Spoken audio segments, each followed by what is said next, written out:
Halos 7,000 kaso ng pang-aabuso sa kababaihan at mga bata ang naitala noong 2025 batay sa datos ng Philippine National Police.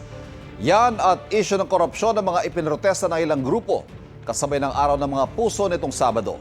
May unang balita si Bea Pinlac. Umindak, tumakbo, at nagprotesta nakiisa sa 1 Billion Rising Philippines 2026 sa UP Diliman, Quezon City. Ang panawagan nila, wakasan ang karahasan sa kababaihan at kabataan. This year, nililink namin yung corruption sa continuing na violence against women and young girls. Kasi napakalaking pondo yung winawaldas na pwede sanang nilaan para sa serbisyo para sa mga kababaihang biktima ng pang-aabuso at karahasan. Sa datos ng Philippine Statistics Authority, isa sa 4 na kababaihan ang nakararanas ng pang-aabuso mula sa kanilang partner. Halos 7,000 kaso ng violence against women and children of VAUC ang naitala sa Pilipinas mula Agosto hanggang Nobyembre 2025.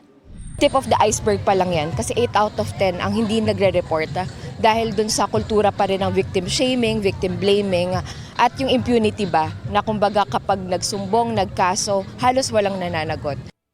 May mga batas naman daw para proteksyonan ng kababaihan at kabataan sa Pilipinas, pero Ang kulang yung pondo para sa epektibong implementasyon niyan sa buong bansa.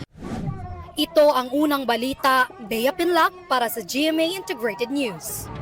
Kapuso, huwag magpapahuli sa latest news and updates. Mag-iuna ka sa balita at mag-subscribe sa YouTube channel ng GMA Integrated News.